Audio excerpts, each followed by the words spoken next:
Thank you so much. Thank you for having me. This is my first BET meeting, my first BET conference, hopefully not my last. Let me start off by telling you my story. Let me tell you why it is that I study grit. So I also have two daughters, 12 and 14 years old, and I also want them to develop grit. Before I had these two kids, or before they were very old, I started studying what I felt were the psychological characteristics of super high achievers. So I really started off by studying outliers, right? People who had made it to the highest echelon of what they do. So CEOs, Olympic athletes, world-class musicians. And when I interviewed these individuals, I asked them, who are the people that you yourself admire the most? And the descriptions they would give had words like talent and luck, but invariably, when asked to describe the people that they most admired, these world-class performers, they would talk about a kind of a stamina, a kind of a stick-to-itiveness in two dimensions. And these two dimensions are really what I mean by grit. Now, I don't know how good your eyes are, but I'm going to read to you a couple of questions from a scale that I developed from these interviews, from talking to people about other world-class performers and what they most admired and what they felt that other than luck and other than talent was so crucial to them rising to the top. So there are questions on the grit scale like, I am a hard worker, I finish whatever I begin. Or I am diligent, I never give up. And this is the old-fashioned dogged tenacity that we talk a lot about with kids. I call it perseverance. There are other questions on my scale that don't have to do with hard work or resilience, but more about interest. And in particular, the stamina of your interests. It's one thing to get interested in things. Everybody gets interested in things. But to have grit is to stay interested in things and to get more interested in the same thing. And these questions are flipped. So if you say, oh my gosh, that's exactly like me, that means you would get a lower grit score. These would be things like, my interests change from year to year, or I often set a goal but later choose to pursue a different one. New ideas sometimes distract me from previous ones. That's what I call passion. So I think of grit as a quality of endurance. It is living life like a marathon, not a sprint, but there's two ways in which you do that. The stamina of your effort, your perseverance, your resilience, and the stamina of your focused interests. And I think they're both important, and when you put them together, they're tremendously powerful. Here's a graph of grit scores as a function of your age. So the farther you are to the right, the older you are in this sample of thousands of adults. The farther you are to the left, the younger you are. And the data are super clear. Grit goes hand in hand with age. It's actually one of the few things that looks like it improves with age, because there are a lot of things that don't improve or go down, right, which we all know. This little snapshot of data is not enough to say that we can build grit in students, that we can build grit in ourselves, but I hope to convince you by the end of the talk and before our question and answer period that in fact we can accelerate the development along this trajectory. Now there's an American actor and musician that's probably familiar to you as well named Will Smith. I'm just going to play a short clip from a video where the interviewer asks Will, why you, right? Like, why you, of all the people in the world who could have become successful in Hollywood, why was it you and not someone else?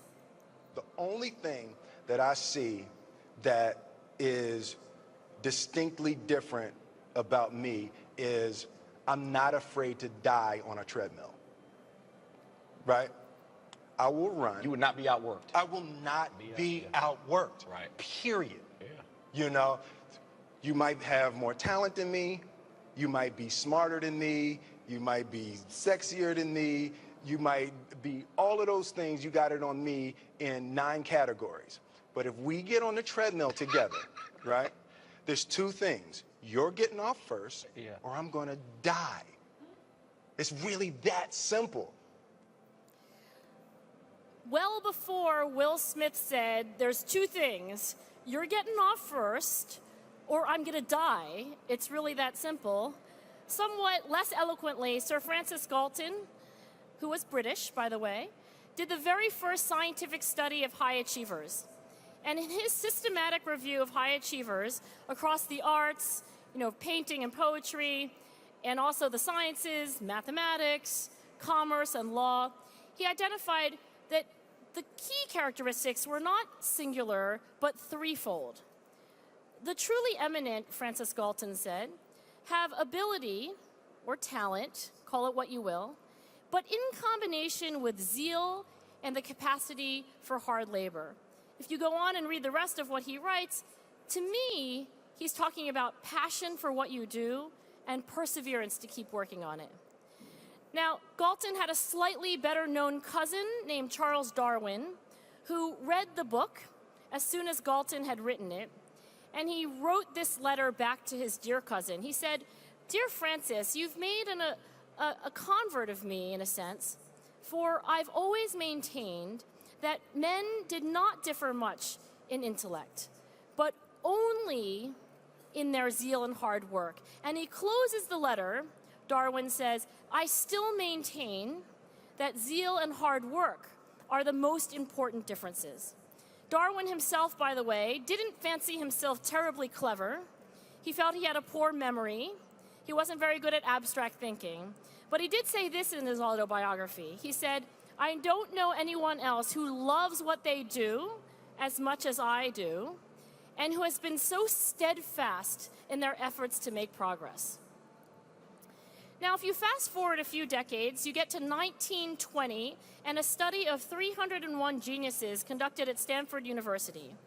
And in reviewing thousands of primary source materials, diaries, letters, the researchers, including the lead researcher, Catherine Cox, came to the conclusion that characteristic of geniuses compared to non-geniuses, or even the most eminent geniuses compared to the least eminent geniuses, two themes emerge. And this is quoted verbatim from the report. True geniuses have the tendency not to abandon tasks for mere changeability, not always seeking something fresh because of novelty, not always looking for a change. This is what I mean by a consistency of interest, going deeper and not going too broad at the expense. The tendency not to abandon tasks in the face of obstacles, perseverance, tenacity, and doggedness.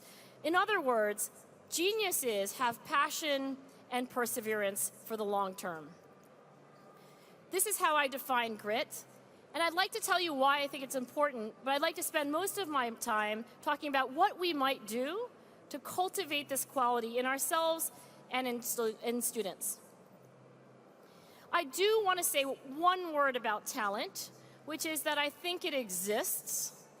I'm not here to tell you that all children learn equally well, equally easily, but I will say this: multiply any number by 0 and you get 0. And effectively, many students, when they drop out, when they stop trying, when they've given up on themselves, when we've given up on them, whatever talent they have, and I think it's really unknowable, we don't really know how much talent anyone has, we do know that if you multiply that talent by 0, you get 0. And I think that happens all too often. Now here's bringing you up to the 21st century on the science of high achievers. We started off with Francis Galton in 1869, but what do we know in 2016? If you look at the research on world-class experts in any domain, from chess to ballet to mathematics to radiology, you get a graph that looks like this. Skill is on the vertical axis, and years of practice are on the horizontal axis. And only the world-class experts are able to stay on the learning curve for those many years, typically thousands and thousands of hours spread out over years and years. Nothing magic about the number 10,000 hours, nothing magic about the number 10 years, but it's roughly that kind of magnitude. You do not become an expert in 1 year. You don't become an expert in 3 years. It's around 10 or so that you could ascend to the level of skill where you would be recognized internationally. What happens to most of us, however, is that we fall off the dark black line and we stay on the plateau of arrested development. I had plenty of teachers when I was growing up who were clearly very comfortable on the plateau of arrested development. They were fine. Nothing went horribly wrong in their classrooms, but they didn't strive to get better year after year after year. Finally, you have dropouts. If you take any human skill and you stop practicing it completely, your skill will just regress to baseline, which is nearly zero. Now, what is it about staying on that top black line of world-class expertise that's so hard? The black line, the learning curve of world-class expertise, requires that you do what's called deliberate practice. Now, everybody in this room is an educator. I challenge you to think of the number of seconds or minutes that students you know are truly engaging in all four of these things at once. And the reason I say seconds or minutes instead of hours is because, for example, when you study Olympic athletes and you calculate how much time they're truly doing deliberate practice, it's really only on the order of 3 to 5 hours a day. It's incredibly hard. And let me tell you more about it before we start misestimating or overestimating how much any of us are doing. And by that, I also include ourselves, the educators. When you are doing deliberate practice, you have a specific stretch goal in mind.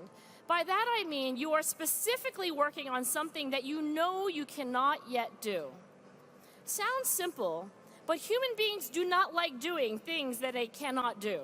Things that you cannot do, you're clumsy, you're confused, you're incredibly frustrated, but it's a non-starter in terms of deliberate practice if you're working on something that's already fairly fluent. Now, the second aspect of deliberate practice is this: full 100% concentration. In fact, when you study experts, even experts who play team sports like basketball, they're often actually practicing alone. And you might ask the reasonable question, why would a team sport player be practicing alone? And when you ask that player, it's because they're making these precise micro-refinements to their technique that require 100% concentration, and that's difficult for them to do in a group setting, with other people talking to them, other people watching their mistakes. Now, the last time I checked, one-on-one tutoring was not possible to do with most children in the world. So I leave it as a challenge to the educators to figure out how can you increase the percentage of concentration? How can you maintain that concentration that comes so easily in solitude when that's not the reality of everyday classroom instruction? Still, it's important to realize how experts practice and to wonder how close we can get to that. The third thing that students need to learn is the same thing that dogs need to learn, or rats need to learn, or really every living creature, which is feedback, right? I'm not telling you anything you didn't know before, but in my own experience as an educator and as a student, there's simply not enough feedback, and it's not immediate enough, right? Here's your quiz. I might give it back to you in 2 weeks, and I might tell you why it is that you got these things wrong. That's not how experts practice, right? So informative and immediate feedback is the third crucial step. I rarely see this in common education. Fourth and finally, you need to reflect on the feedback. You need to deliberately and consciously make a refinement, like, oh, well, that didn't go so well. Maybe I'll try dividing both sides by 7 next time. And then you need to repeat the whole thing over again from the beginning. So this idea of doing all 4 elements of deliberate practice sounds great. Maybe it is great. Research suggests that it's tremendously effective and more effective than any other kind of practice, no matter what it is that you are practicing. And yet, this is how the great dancer Martha Graham describes the experience of doing deliberate practice. She says, it takes about 10 years to make a mature dancer. Dancing appears glamorous, easy, delightful. But the path to the paradise of that achievement is not easier than any other. There is fatigue so great that the body cries even in its sleep. There are times of complete frustration. There are daily small deaths. She may have been exaggerating. She was an artist, after all. But if you ask world-class performers what it feels like to do the kind of practice that truly makes them better, that keeps them on the learning curve, that prevents them from that middling plateau of arrested development, it's not unlike Martha's description. And this, I think, is the relevance of grit, right? Deliberate practice is not something you do accidentally. Deliberate practice is not something you do unless you have passion that is intrinsic for what you're pursuing. And deliberate practice is nothing that you can sustain if you don't have at least some level of perseverance. I'm going to take you through a very quick tour of some research findings showing how important grit is, but I'm going to spend most of my time on building it. Very quickly, the National Spelling Bee, young children who have won a competition in their school that says they're very good spellers, try to win the national prize of the best speller in the country of the United States. And we took these students and we asked them, they were aged 7 to 14, we asked them to keep a little diary of what they did to prepare for the national competition. Now, in the dark gray bars on the left, you have deliberate practice. And you can see that kids in the National Spelling Bee, as precocious and accomplished as they already are, find this kind of deliberate practice to be not very enjoyable and very effortful. Now, the other two kinds of practice that kids wrote about were being quizzed by mom or dad. So mom might say, Ursprache, and you would say, Ursprache, U-R-S-P-R-C-H-E, Ursprache, which was the winning word the year of this study. Or you might actually do reading and play word games, which in this study was rated about as easy and about as enjoyable as eating ice cream. So you can ask the question, is the kind of practice that kids just intrinsically enjoy because it's fun and it's easy, is that what's going to make them win the National Spelling Bee? Or is it this deliberate practice which is unfun? And you find that it's deliberate practice that predicts how you end up in the final rounds, how well you do, better than any other kind of practice. And furthermore, you find that it's passion and perseverance for spelling, grit for long-term goals, that predicts how much deliberate practice you're going to do. Now, I've painted a kind of grim picture of grit, and let me hasten to add that these kids really did have a passion for language. They liked words, and many of them came right out when we talked to them and said, I like words, I like language. But then when you ask them, how much do you enjoy writing lists of words vertically on a page, identifying the ones that you didn't get right, respelling those words by writing them vertically, looking up the word roots of the words that you got wrong, that's where kids say, well, that's not fun. Right? I don't enjoy that, but because I have a passion for the overall endeavor, I'm willing to do it. And that's what Olympic athletes tell me. And that's what mathematicians tell me, that there are parts of the struggle that they don't like, that frankly make them a lot better in many cases. They have a passion for the overall thing, and they're willing to do whatever it takes to become better. At West Point, the military academy in the United States that sends 25% of its officers, creates actually 25% of the officers in the U.S. Army, they have an induction which they call Beast Barracks. It's a very difficult summer of training where there's a high dropout rate. We measure grit on day 2 when men and women just get there at the age of 18 and ready to go, but perhaps not ready for the to the travails of the summer practice itself.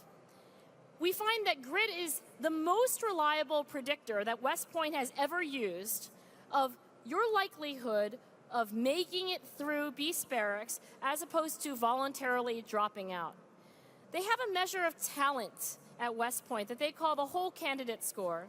It's a weighted average of your standardized test scores, your grades in high school, and your physical talent measured by objective tests like how fast you can run 2 miles. What's fascinating to me is this. If you stay at West Point, your whole candidate score is a fantastic predictor of how well you'll do across the next 4 years and beyond. But here's the thing. It doesn't matter what your talent score is at the beginning of that summer. It has no bearing on whether you'll finish that first hard period. And I think this is the common intuition and the observation that many of us have had. Talented people are great. They don't always show up. Now, I'm going to skip through a couple slides so that I can get to the part about happiness and then to transition to building grit in young people and ourselves. I'm often asked the question, which is more important, grit or happiness? I can't answer that question, but if I had to choose, I might choose happiness, frankly, right? And above happiness, I might choose just being a good moral person. But here's what I find. When you look at traits like honesty or integrity, or if you look at outcomes like happiness, and you say, well, maybe there's a trade-off between getting our kids to be achievers and getting them to be happy with their lives or nice to other people, you get graphs like this, which is to say that, at least from our data, there doesn't seem to be a trade-off. I think when we ask about teaching empathy in the classroom, teaching grit, teaching things that we think are making our kids better people, we find that on average, we're more likely to have kids who are also more satisfied with their lives, but objectively accomplished as well. In other words, at least from the data that I've collected, I see no trade-off between happiness on the one hand and achievement on the other. Typically, they go hand in hand, though of course there may be exceptions. So what do I know about building grit? The first thing I might hasten to point out, particularly to young people who are making decisions about what to study when they grow up and what to be when they grow up, is this. Here's a picture of Usain Bolt, still the fastest human being who's ever lived on the planet Earth. He trains incredibly hard, and when he trains, he does deliberate practice on things where he thinks that the payoff is going to be the greatest for his 100-meter dash times. He trains his weaknesses disproportionately, which in the case of Usain Bolt is the start of the 100-meter. He's 6'5" and made of solid muscle, so you can forgive him for being a little slow to get off the starting blocks, right, compared to the other runners who are often smaller. It's for that reason that Usain Bolt spends so much time training his starts. He trains his weaknesses, and he trains it using deliberate practice. But if you're talking to a young person who's deciding what to do with their lives, in school, what sports to pursue, I think it's an important reminder that Usain Bolt also knows how to race his strengths. He chose track over cricket as a young boy in Jamaica because though he was pretty good at both of them, he was really good and very interested in running. So my lecture about grit is not about remediating every single weakness that you have. My lecture about grit is helping kids discover a passion, something they really care about and can care about for a long time, and then to race their strengths while also having the courage and the discipline to train their weaknesses and train them using deliberate practice. I do believe that there is tremendous upside for teachers to explain to students the science of deliberate practice. In the experiment that I'm about to describe to you, we had 12-year-old children learn what I've just told you today. They learned that experts ascend a very long, sometimes tortuous learning curve, that experts started off as clumsy beginners. We tell them that even though when you go to YouTube, and you download videos of experts doing what they do, and it's glamorous, and it's easy, and it's delightful, what you don't see are the thousands of hours of clumsy, difficult, confusing, and sometimes just straight out boring practice that they had to put in to invest in order to achieve that end state. So we teach kids about practice. We teach them that if you're working on your math homework and you're confused and you're sort of feeling stupid because you can't do it and you try again and you can't do it, well, for sure you should ask for help. But the key lesson is that you're on the right track. You are at the zone of uncomfortable struggle where learning is maximized. And you are practicing the way world-class experts have disciplined themselves to practice. We show them this information. It takes anywhere from 30 to 60 minutes, not very long. And then we follow them over the period of time that follows, in this case, 1 month afterwards. So what we find is that the group in the red is the group of students who have received this information about practice and grit. And they do less deliberate practice over time, like anyone else. It's very hard. We give them a deliberate practice task. But the blue group is the untreated group, the placebo group. And that group really falls off sharply. more important than this graph is the data from their report card grades. We find that students, particularly low-achieving students, who learn about the science of deliberate practice and the reality of struggle, even for those we would consider to be world-class experts, they're able to increase their report card grades over the next marking period without any other intervention. And it works most dramatically at the bottom of the class. And I think the lesson for me is that when you look at lower achieving students in a classroom, there's what my colleague calls psychological slack. There's what they could do if given a little more encouragement and a little more reason to actually engage themselves in the learning. We may not be helping the kids at the very top as much. That's a new frontier. But I think for me as an educator, I always worried about those kids who I knew could do better work and weren't doing it. The science of deliberate practice, sharing that with students is one way to encourage grit. A third thing that I'll say about building grit is the idea of linking what kids are doing to a purpose that's greater than themselves. As a math teacher, I would often tell my kids, you know, if you work really hard in math, you could go to medical school and become a doctor, and then you might earn more money, and that'll be good for you. Or if you work really hard in school, you might get out of this neighborhood that you don't want to live in. You know, that was the wrong message, because when I interview paragons of grit, very, very gritty and successful people, invariably they link what they're doing to other people. I believe that one of the ways that we can encourage grit in young people is to show them not how school and academics and trying hard is good for them, but in fact how that will enable them to contribute more to the people they care about. And when we give questionnaires that have questions like, my life has meaning, what I do matters to society, I have a responsibility to make the world a better place, we find that the relationship between that sense of purpose for what you're doing is related linearly, very strongly, with grit. So you have grit on the horizontal axis. The higher you are in grit, the higher you are in a sense of other-centered, beyond the self-purpose. That flat line you see is pleasure, self-interested, hedonic, it feels good right now, sushi, back rubs, long vacations, lots of money. There's no relationship between a pleasure orientation and grit, but there's the strongest relationship I've seen between any two things that I've collected in my data, between purpose and grit. And by the way, I don't think it's ever too early for kids to hear this message. I used to think that teenagers were, in the most selfish periods of their lives, so they would be deaf to this kind of message. I've since learned that teenagers are among the most receptive to this message. So while they have a lot of navel-gazing going on, what are my problems and so forth, teenagers, maybe more than any age group, is really interested. They are interested in how what they're doing fits into the greater world and how to make the world, in fact, a better place. Now, I don't think you need to have me lecture you about mindset, because my guess is that most of you have this book on your bookshelf and have read it and have talked about it to other people.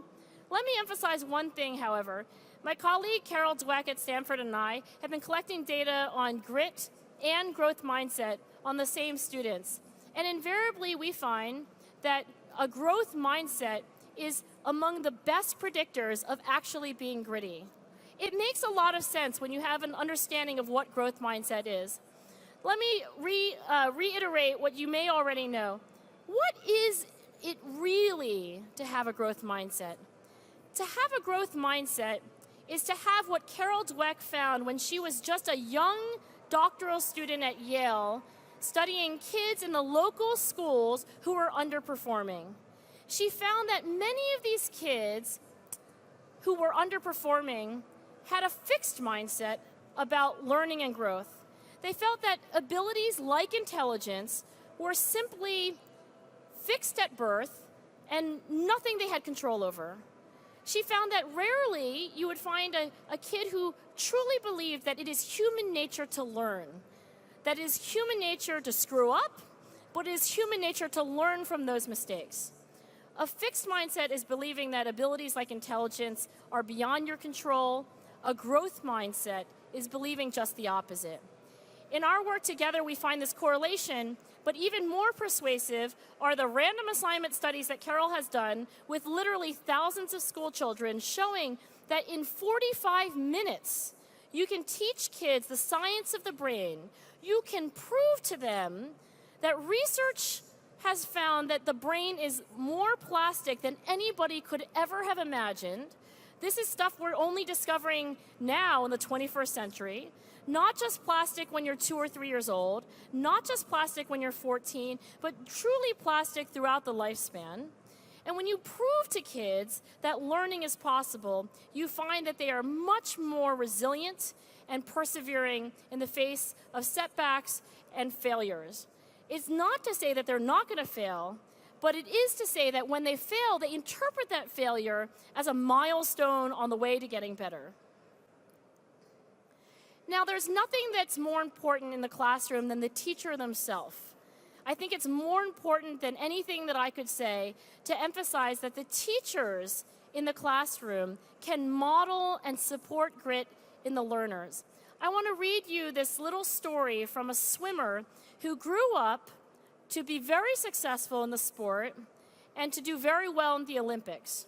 He looks back, now he's in his 40s, but he looks back on when he was 11 years old and he says this: "At 11, I wanted to bag it because I was doing very badly. My dad at that point did something that was very important. He said, 'If you want to quit, that's fine. But I don't want you to quit simply because you're losing. So I'm going to continue to drive you to workouts and force you to swim. And once you turn 12 and are at the top of your age group, you'll start to do well. If you want to quit then, that's fine.'" I'm willing to wager that every great teacher has had some version of this conversation with one of their students. And that is because human beings, including students, get discouraged. And human beings, including students, want to give up. And human beings, including students, want to give up on bad days. And as much as we can do to encourage grit through teaching growth mindset and modeling deliberate practice, I think the other thing that teachers do is they simply force kids to do things that they don't think they can do, and they don't accept "no, I'm quitting" as an answer. Now, how to do this well surely is an art. You know, you can imagine other endings to the story, like lots of psychotherapy, and it could have ended badly. But I really do believe that this idea of surrogate grit, that teachers can be gritty for their kids in those moments when kids don't have the grit themselves. I think it's true in the classroom, and to be honest, I think it's true in life. I myself quit things all the time. Well, not all the time because I study grit, but when I do, my husband tells me, "I'm not letting you quit on a bad day. You're crying now, you're very discouraged. If you want to quit in 2 weeks when you're calm, that's fine, but I'm simply not letting you give up today." The classroom is a culture. The classroom is a culture. The school is a culture. What do I mean by culture? Let me give you the obvious example. The country of Finland has just over 5 million inhabitants. It's very small, it's very icy, it's very rocky. What's in Finland? In Finland, there is an idea, and the idea goes by the Finnish sisu. It doesn't have a direct English translation, but the closest is its literal meaning. The translation is guts, viscera, what you have down here in your belly. And the idea in Finland is that if you're Finnish, you're born with a certain amount of sisu deep inside you, and when things get really tough, you draw on that sisu to prevail. So what you think you can't do, you use your sisu to do, and having a growth mindset about the whole thing, the Finns will also tell you that by using your sisu, the Finns get more sisu, the sisu gets stronger. So it's malleable, it's something that can change. Now, I myself do not believe that it is anatomically possible for the Finns to have like an extra battery pack, and it wouldn't be in their intestines, and if they had it, why wouldn't the Swedes have it, right? There are lots of Icelandic countries, Scandinavian countries that you can imagine would have this. But the idea is very powerful, to have a cultural identity. Now, many people in this room teach at schools that have mascots and slogans, colors. Why do schools have mascots and slogans and colors? It's because the school is developing a culture, an identity, that this is what it means to be in this classroom. This is what it means to be in this school. I'm not just a student. At this school, we do things differently. Now, how do you develop a culture of grit? I asked this question of an American football coach. Forgive me, American football coach. American football, all in one phrase, named Pete Carroll. He is the football coach of the Seattle Seahawks. The year that we started talking, they won the championship, the Super Bowl we call it. The second year, they went to the championship. They lost by a few points in the last second, which you can watch on YouTube. And this year, they made it halfway through the playoffs. So they're not a perfect team. They don't get everything right. But what's powerful to me about what he's about to tell you is it's the same thing, I believe, that teachers have to do in the classroom. They have to be the coach who creates the culture, who shows the kids in that classroom that they're special, and they're special because of how they handle setbacks and adversity. So we'll listen to what Pete said. This is the day after their Super Bowl victory. Now, you just said something about learning how to deal with individuals and looking for a certain person or a certain type person. I know when I was at the Niners, you were there. It meant something to be a Niner, not a football player. When you and John Schneider are looking for a player, tell me, what is that philosophy? What does it mean to be a Seahawk? What is that player that you're looking for? I'm not going to give it all to you, but Come on, man, give it to me, Pete. I would tell you that that we're looking for great competitors. That's really where it starts, and that's guys that really have grit, and the mindset that they're always going to succeed. They've got something to prove. They're resilient. They're not going to let setbacks hold them back. They're not going to be detoured, by challenges and hurdles and things. That mindset that really could be interpreted like you have a chip on your shoulder. I mean, we have so many guys that have something to prove. It's that attitude, and we really refer to it as grit. That's when you have that, you overcome a lot, and it makes you a really competitive guy. So that's the basics I'll tell you about it. So let me end with Will Smith, who said of himself, "I consider myself to be of basically average talent. The key to life is on a treadmill. When I say I'm going to run 3 miles, I run 5. And with that mentality, it's actually difficult to lose." So thank you so much for your time. I want to say that I'm publishing a book on this topic. It's being published by Vermilion, which is an imprint of Penguin Random House. That was a lot of deliberate practice for me just to remember to say that. And in particular, I want to thank you for your attention and hope that you stay for some questions. Thank you so much.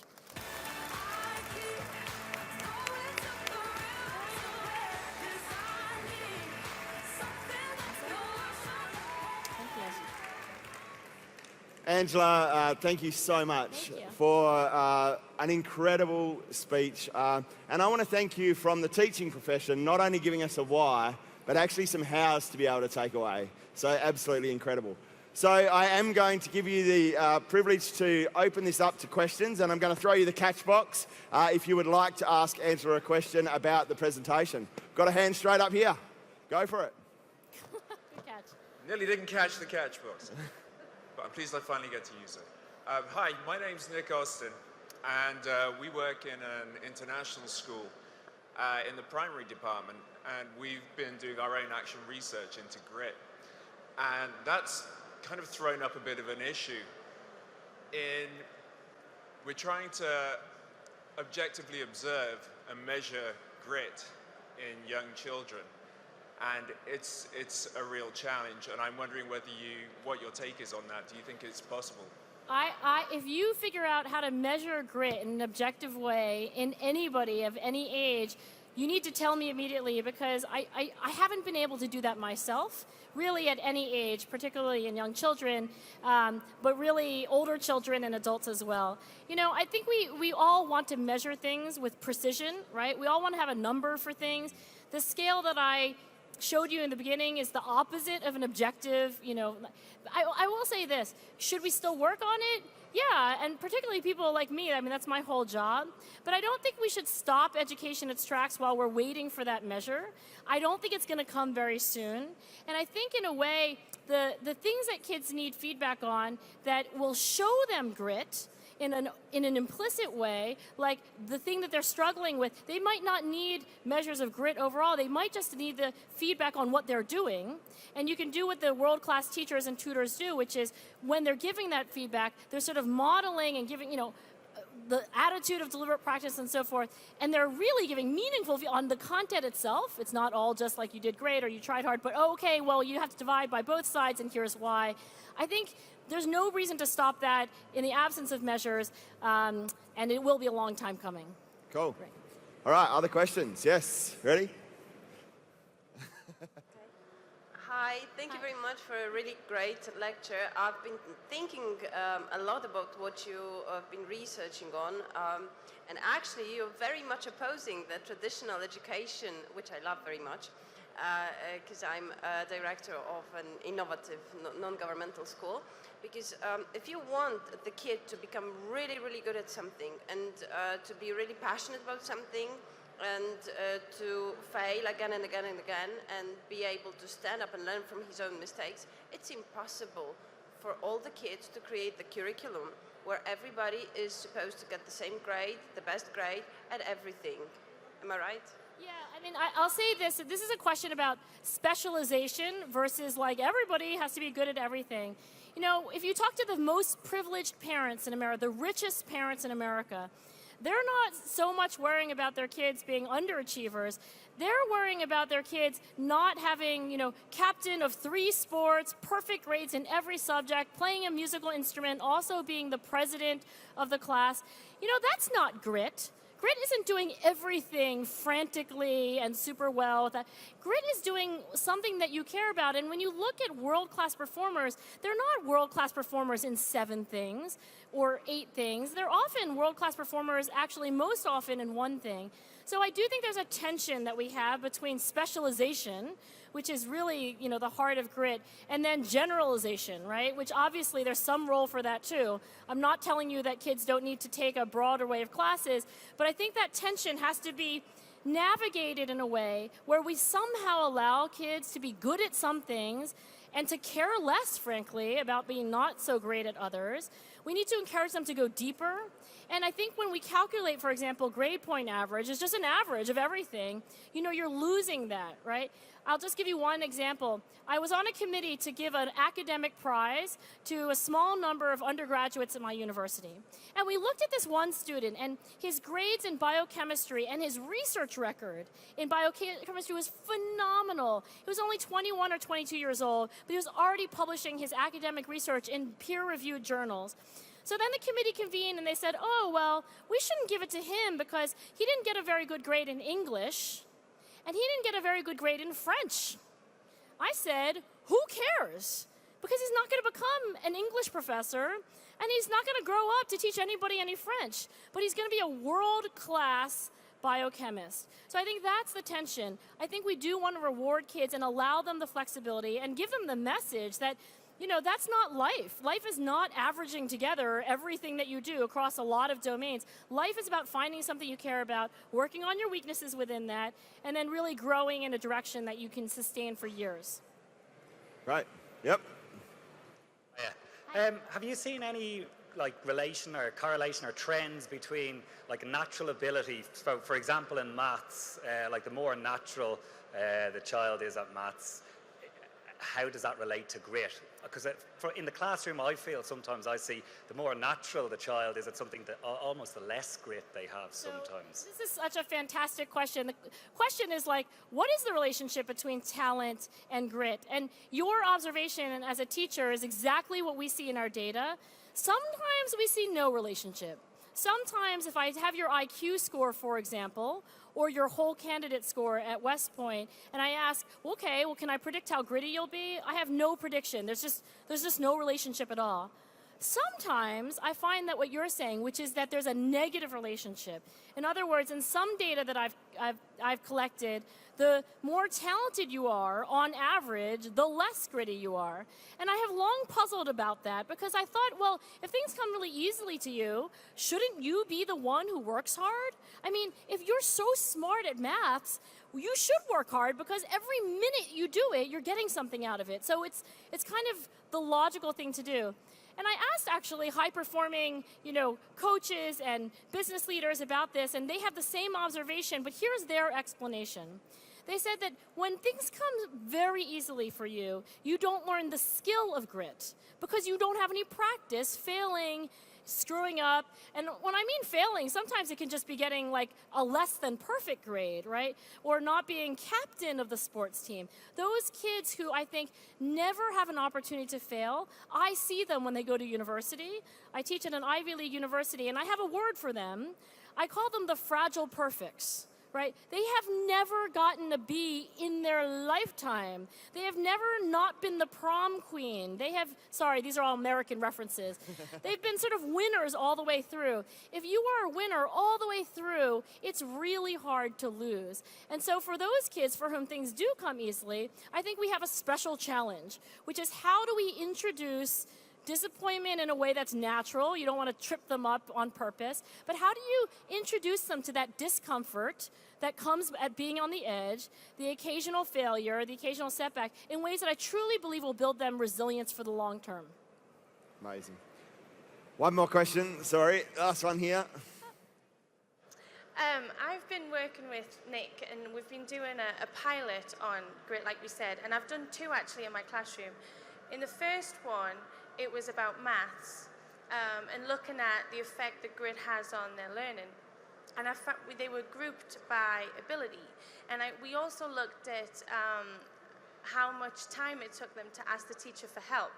And I found that the kind of weakest students would immediately ask for teacher intervention, whereas the higher ability students would be like, okay, we can do this, let's go. When we looked at, in the pilot we've just done in the last 2 weeks, we actually put them in mixed ability groups. And it was really interesting to see the higher ability students were getting really frustrated. And we created a class blog, and they actually said that they felt less gritty because they were frustrated with their students, with their colleagues. My question is, do you think that grit is also related to confidence as well as ability? Because obviously ability plays a big factor, but how much of a factor is confidence in what they're doing?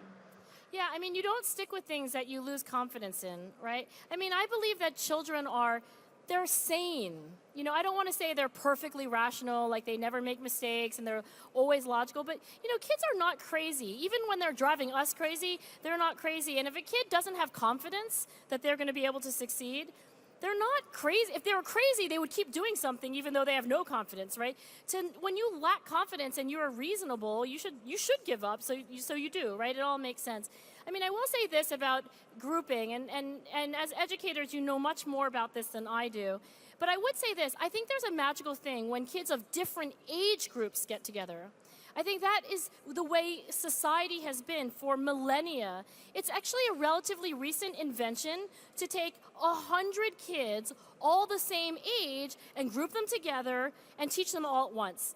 For years, for decades, for centuries, we would have mixed age groups, older kids, younger kids, right? Now, of course, this makes curriculum more challenging because what do you do when you have a 14-year-old in the same room as an 8-year-old? So I understand why we've moved to having all the 14-year-olds together and all the 13-year-olds together all the way down. But I think what that does is that forces kids, or that encourages kids, to look to their left and look to their right and immediately pick up on these slight differences between their ability and their classmates.